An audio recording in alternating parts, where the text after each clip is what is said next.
안녕하세요. 오늘 다룰 내용은요, 우리나라 사법 시스템을 확 바꿀 수도 있는 정말 대담한 제안 하나를 들고 왔습니다. 바로 시민 여러분을 법정으로 직접 초대하자는 건데요. 자, 그럼 이 제안이 도대체 왜 나왔을까? 어떤 문제를 해결하려는 건지 바로 핵심으로 들어가 보겠습니다. 제가 여러분께 한번 직접 여쭤볼게요. 우리나라 사법부 얼마나 믿으세요? 사실 이게 요즘 우리 사회에서 사법부에 대한 불신이 꽤 심각한 문제잖아요. 실제로 이 제안서에 이런 말이 나와요.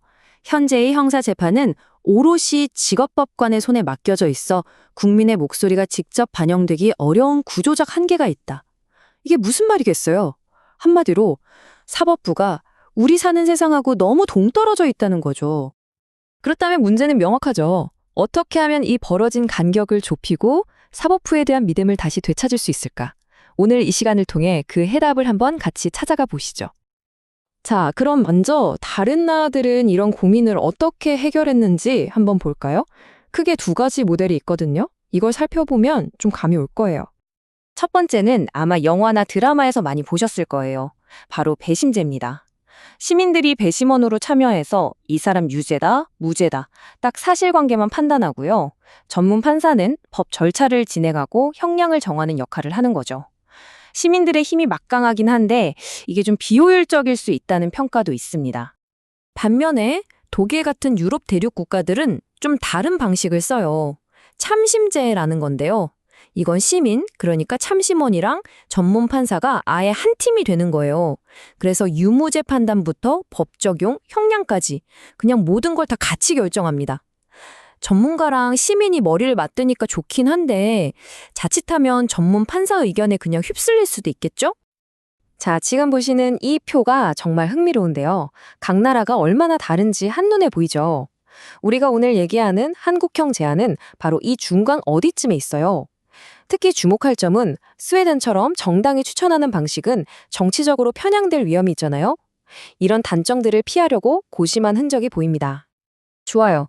그럼 이렇게 세계 여러 나라의 사례를 참고해서 우리나라를 위해 내놓은 구체적인 제안은 과연 뭘까요? 네, 바로 혼합형 참심제입니다. 말 그대로 여러 방식을 잘 섞어서 우리 현실에 맞게 만든 일종의 하이브리드 모델이라고 보시면 돼요.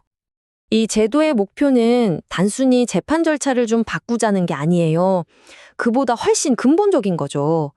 사법 시스템과 우리 시민들을 다시 가깝게 연결하는 것, 바로 그게 핵심입니다. 그리고 이 구성을 보면 그 의도가 확실히 드러납니다. 전문 판사 3명에 시민 판사가 6명. 어때요? 시민이 다수죠?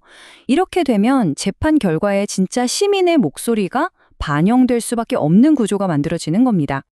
자, 그럼 이런 생각이 드실 거예요. 만약 이 제도가 진짜 시행되면 나 같은 평범한 사람도 판사가 될 수 있는 건가? 어떻게 참심원이 되는지 그 과정이 궁금하시죠? 네, 물론 아무나 막 되는 건 아니고요. 아주 공정하고 체계적인 단계를 거칩니다. 일단 선거인 명부 같은 곳에서 무작위로 뽑아요. 그럼 집으로 질문제가 날아오고요. 기본적인 자격이 되는지 확인하는 거죠. 그걸 통과하면 법원으로 오라는 소환장을 받고 마지막으로 법정에서 검사와 변호인이 이분은 이 재판에 적합하다, 아니다를 따져서 최종적으로 선발되는 겁니다. 그럼 자격 조건은 어떨까요? 생각보다 간단합니다. 만 25세 이상 대한민국 국민이고 그 법원 관할 구역에 살고 있으면 일단 기본 자격은 돼요. 물론 판사, 검사, 변호사 같은 법률 전문가나 고위 공직자는 안 됩니다.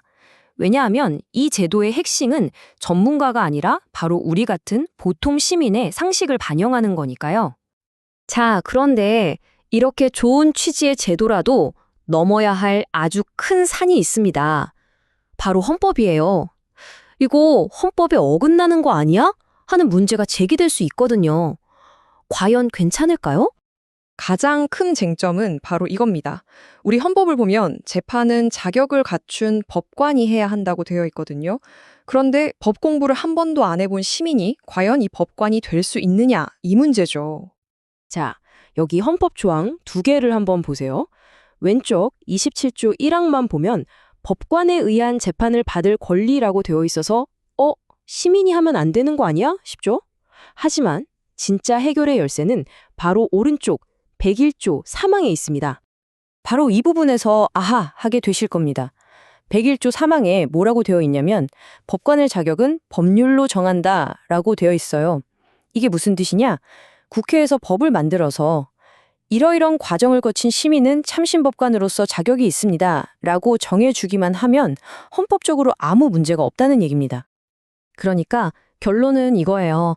헌법을 바꾸는 그 복잡하고 어려운 과정 없이 국회에서 법률 하나만 제대로 만들면 이 개혁이 가미하다는 거죠.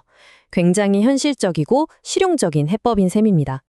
자, 그럼 만약 이 새로운 사법 실험이 성공한다면 우리 사회에 어떤 긍정적인 변화를 가져올 수 있을까요? 기대할 수 있는 효과는 정말 많습니다. 우선 시민이 직접 참여했으니까 재판 결과를 더 신뢰하게 되겠죠. 그리고 깜깜이 재판이라는 말 이제 안 나오게 투명성도 높아질 거고요. 재판에 참여했던 분들은 법에 대해 더 잘 알게 되는 살아있는 시민 교육의 장이 될 수도 있습니다. 그리고 무엇보다 판사의 전문 지식과 시민의 상식이 만나서 훨씬 더 지혜로운 판결이 나올 수 있다는 거죠. 물론 이렇게 큰 변화를 하루아침에 전국적으로 다 하자는 건 아닙니다.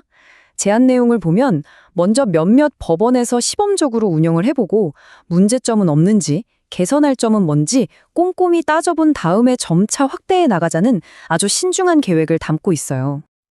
자, 이제 마지막으로 이 모든 이야기를 듣고 계신 여러분 자신에게 질문을 한번 던져보면서 마무리할까 합니다. 만약 어느 날 당신에게 재판에 참여해달라는 소환장이 날아온다면 무엇이 달라질까요? 그리고 정의를 바로 세우는 그 길 위에서 당신은 어떤 역할을 하게 될까요?